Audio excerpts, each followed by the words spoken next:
Барлықтарыңызға сәлем достар, сіздермен бірге амандық жөнінде біз бүгін карантин зонды жалғастыруға ниетім боламын. Алдыңғы жолы өткен жолы бір какой-то бөліктерін салған болатын. Бұл тиктокта көп адам ойнаған сияқты. Бригада Games ұсынады. Ақыры ояндың ба, командир? Мен сені пальма ағаштары бар, шай-ғажайлар бар түс көріп жатыр деп ойласам. Қазір бұндай қиялдар іште ең керемет уақыт емес пе? Жарайды. Шын әлемге оралайық. Біз жақындап қалдық. Контрольный пункт Альфа. Олар пока что ұстап тұр.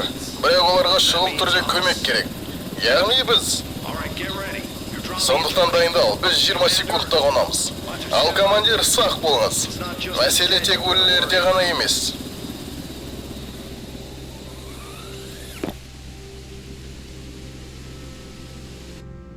Бізге дейді, бүгін бірінші күніміз. Так что жан-жағымызбен танысайық.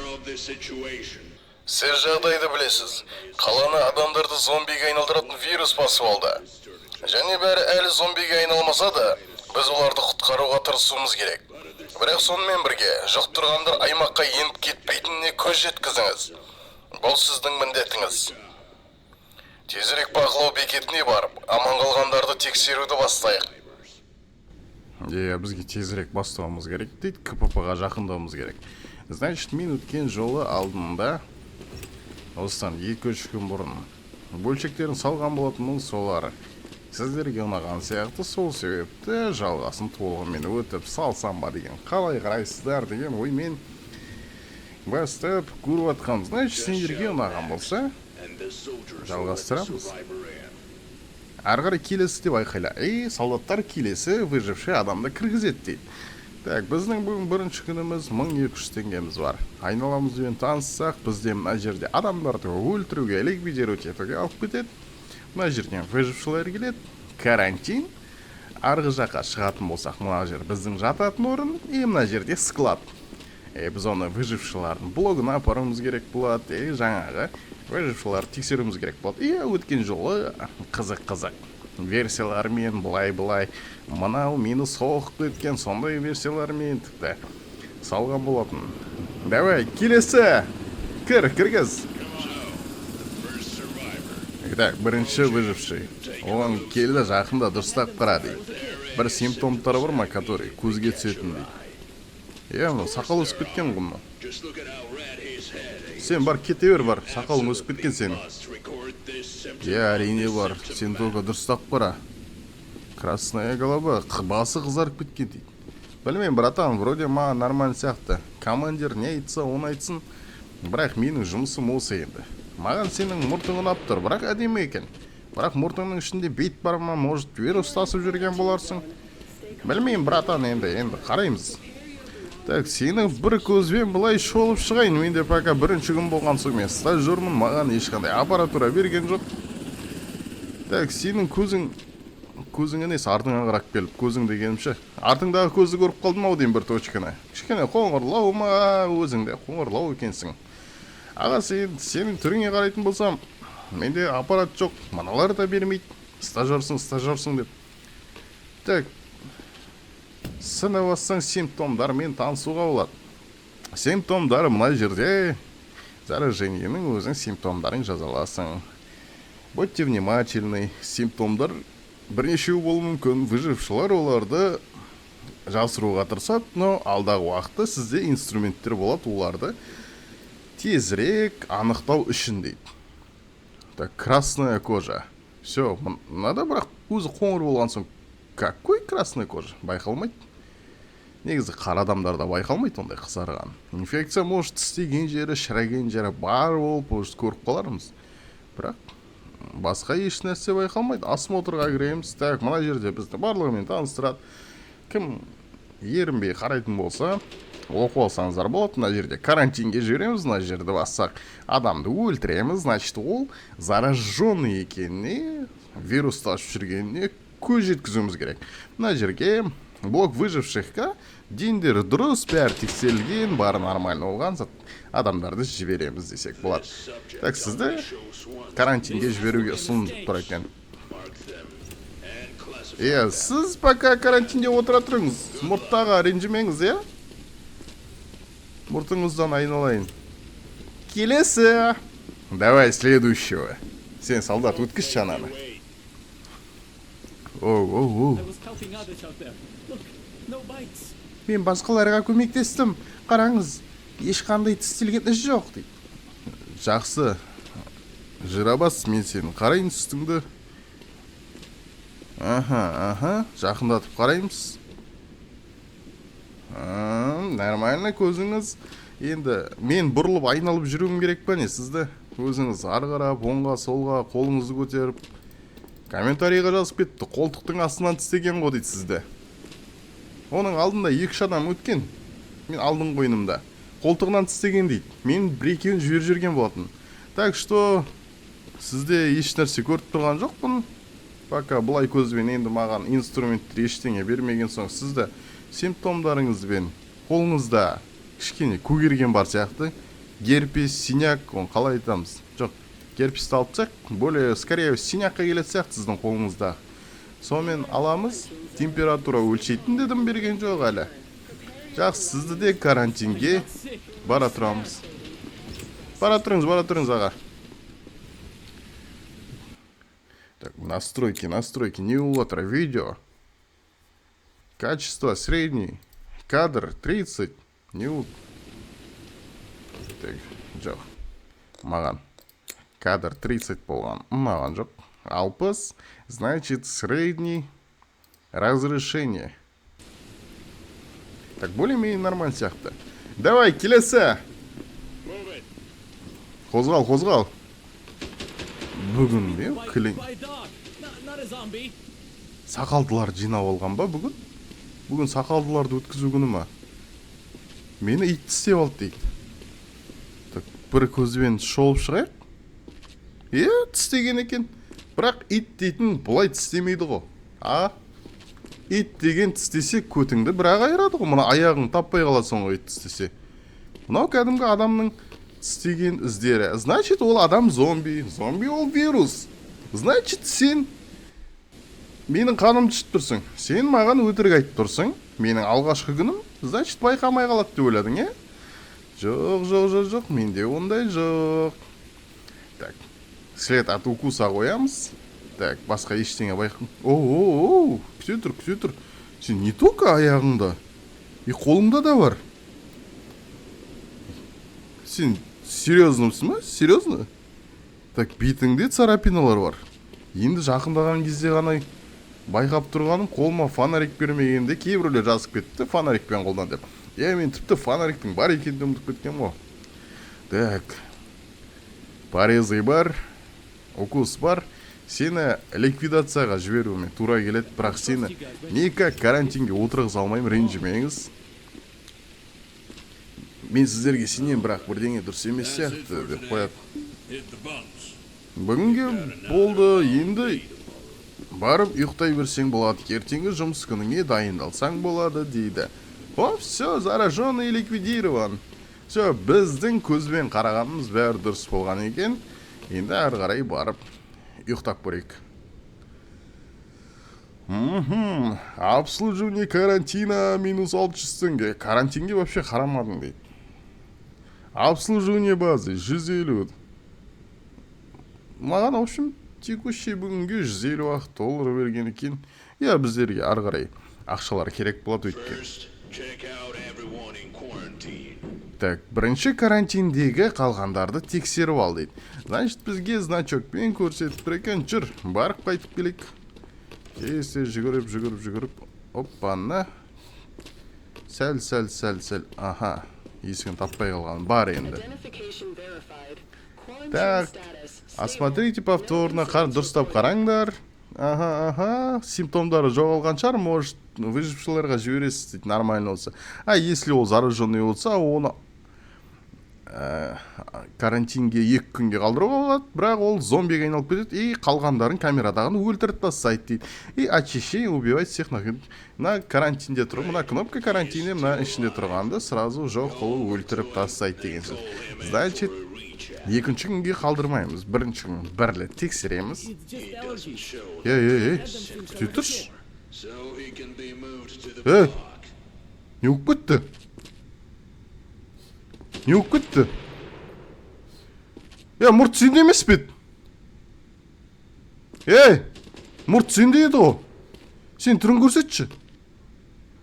Ёб твою мать.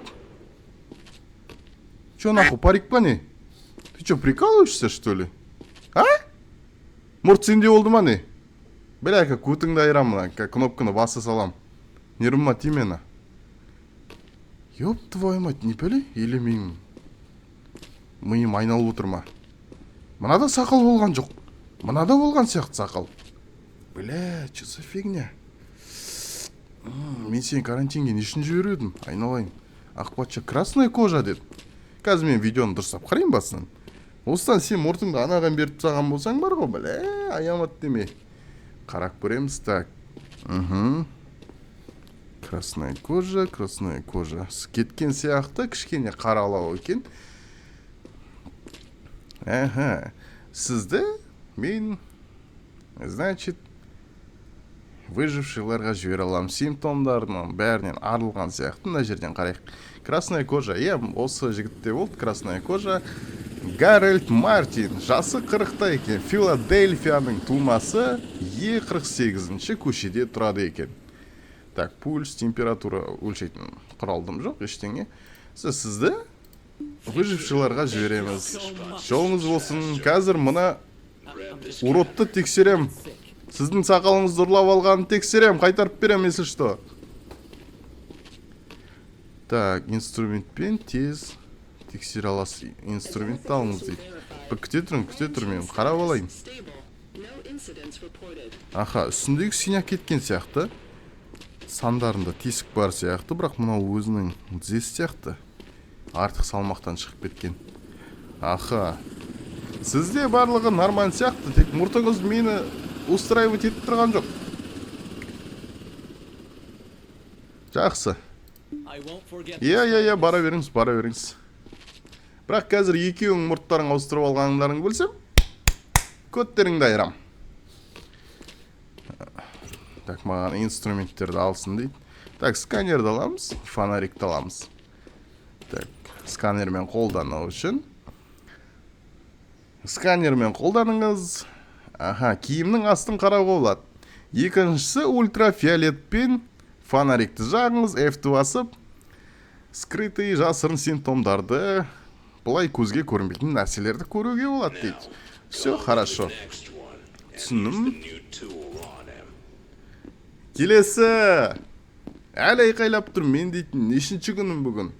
Келесі деп айтқыз қоймен, бір кнопка беріп қоятын адам ғой. Давай, жібер. Next survivor. Yeah. I don't have any symptoms. See? Менде ешқандай симптомдар жоқ, көріп тұрсыз ба? Пока что көріп тұрған жоқпын. Аяғыңыздан бастайын, бармақтарыңыздың арасын ешкім жаламағанына уверенсіз ғой? Аха. Алдыңғы бампер нормаль сияқты, круто, кішкене накачанный, телосложение бар. Сақалыңыздың астын көрсетесіз ба? Бетіңіз сәл көгергенін көрттім. Шапалақты жосқы жеген сияқтысыз. Алды нормальны болғанмен, артыңыз кішкене сәл-бәл бір нәрселер бар сияқты. Көгерген бар, синяк бар, царапиналары бар, артыңызды тырнаған сияқты, может.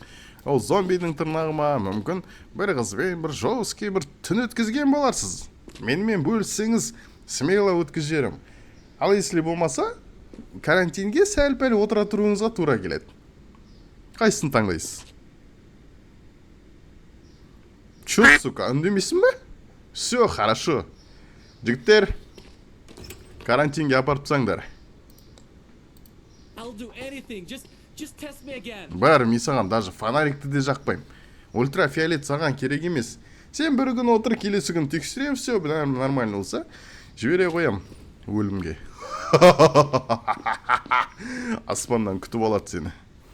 Келесі. Don't make me wait.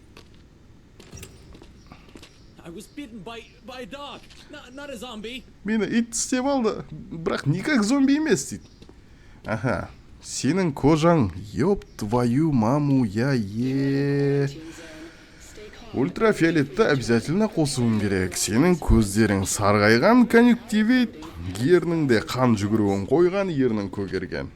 Мен біле білсең 10 жыл стажы бар. Врачпын уже. Бірақ карантиндегі екінші күнім. Кім өтірік айтып тұр, құдай білсін. Мойныңда жоске көгергендер бар екен. Бір качок жосқа қылғандырған ау деймін. Left 4 Dead ойындағы танкпен бірге бір бетпе-бет кездесіп қалған жоқсың ба, брат? Көзіңнен екі ұрып, мойныңнан бір қылғындырған сияқты сенің. Аха. Алдыңғы жағы бәрі нормально, вроде ультрафиолет қосқан сияқты едім. Алдыңғы жағы нормально, более-менее. Артыңызды бір тексерейін. Оу. Все, менің комментарияда айтқан подписчиктеріма, достарыма үлкен рахмет. Ультрафиолетті қоспасаңыздың қачет, мен әлі күнге дейін мына жерде тістелген нәрсе көзбен көрінбейді. Фонарикпен ғана көрініп тұр ғой. Ультрафиолетпен. Так, көзіңнің сарылығы бар. Мен саған қазір симптомдарыңды жазып берем. Так, желтые глаза, бірақ конъюнктивитке жатпайды сияқты. Ешқандай қызарғанын көріп тұрған жоқпын, сары көздер. Аха, герпес, синяк. Сосын след от укуса. Температура, чихание, еш нәрсе жоқ. Осмотр, карантинге кешіріңіз. Сізді никак жатқыза алмаймын. You guys seem nervous. Сіз арғы карантинге барыңыз. Сізге қазір барады, беседа жүргізеді и обратно қайтадан әкеліп береді. Жақсы ма? Шаршатты. Ой, алла, айттым ғой. Келесі. Move it. I bit my lip. That's all. Мен ернімді тістеп алдым, қара. Көрттісің ба? Not serious. Бұл серьезный зат емес қой. Қазір әпше. Күте тұрыңыз, саламатсыз ба? Танысқаныма қуаныштымын. Менің атым Амандық, сіздің есіміңіз. Қазір таныс жіберейік. Рейли Робертс. Пол Фемейл. Значит, әйел адам, возраст 36 жаста. Нью-Йорк қаласы. О, керемет. Америкаға барып көру керек. Нью-Йорк қаласында улица, 3-ші улицада тұрады екен. Тұрған, леба туылған. Ернім тістеп алдым дейді, Нью-Йорктан келген қыз. Біздің кішігірім қалашыққа адамдарды аман есен алып қалу жерге қош келдіңіз. Ультрафиолетпен бетіңізге жағып тұрған үшін кешірім сұраймыз, бірақ та бізге бәрібір. Білесіз ғой. Опана. Так, сен ернім тістеп алдым дедің ғой, а? Мынау не сонда? Мына жерді кім тістеп алды? Мынау өте опасно. Мынау болмайды. Аха. Артқы жағыңызды көрем. Ёп, твою мать. Не шірік мынау? Да ну нафиг. Жақсы, мен мынаған карантинге отырғызатын едім сізді кішкене. Бірақ мынау дейтін, ё-майо. Қарындас, сіз не только ерніңіз тістеп алғансыз. Сіз өзіңіздің арқаңызда тістеп алғансыз. Сөзім жоқ сізге. Сізді қазір мынадан тіке жіберейін десем, ол да болмай тұр. Қазір симптомдарыңыз жазып берем. Мына жерде аузыңыздан қан аққаны бар. След от укуса ештеңе байқаған жоқпын, даже ультрафиолетпен синяктар бар, микроз бар, бірақ бұл уже опасно. Арқаның шіруі дейтін бұл. Грыжа болған жоқсы одан да. Қазір күте тұрыңыз, шөлеп кеттім.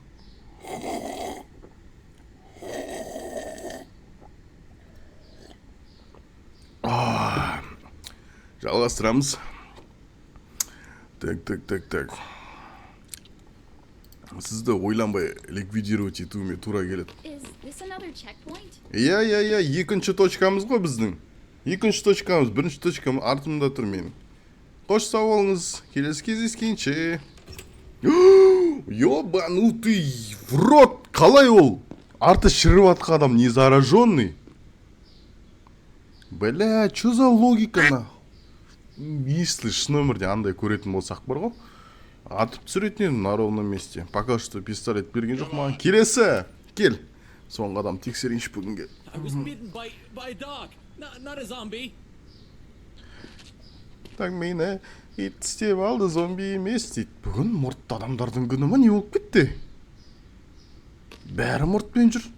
Бәрі мұрт, әйел адамда мұрт тағып алған. Екеуі бір-бірінің мұртын ауыстырып алған вообще. Башым айт. Ультрафиолетпен қараймыз.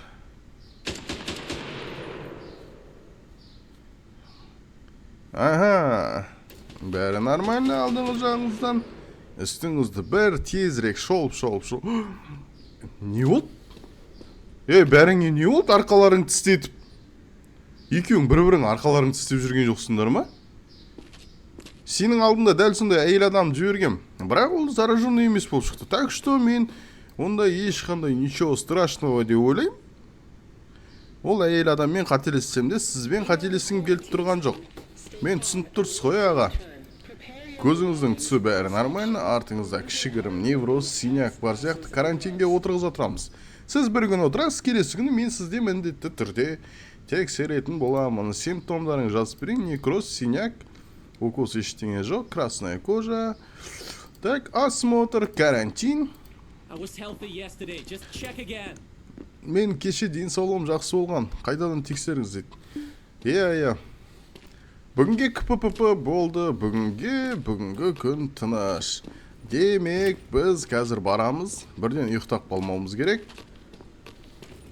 Складқа келеміз. Қараймыз, мына жерде база. Кешірім сұрайым.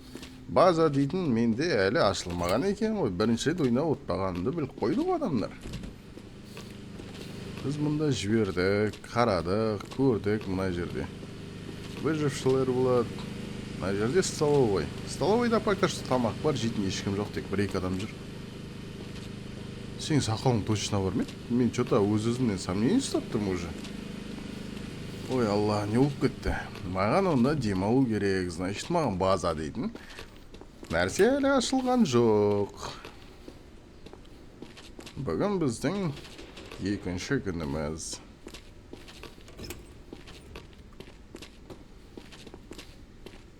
Ұйықтайық. Бүгінге осы аз-маз кішігірім нәрсе жететін сияқты. TikTokқа аз-маз алып салып қоям. Пока что бүгінге екінші күн өтіп жатыр. Бірінші күн қарадық, екінші күнін қарадық. Значит, келесі видеода үшінші күн, төртінші күн, жетінші күнге дейін өтуге тырысам. Ал қазір менде уақыт кішігірім тығыздау болып тұр. Сол себепті сіздермен бірге болған. Аманда қош сау болыңыздар. Сіздерге қызық болса, комментарий жазыңыздар, лайк басыңыздар. Міндетті түрде каналға жазылуға ұмытпаңыздар.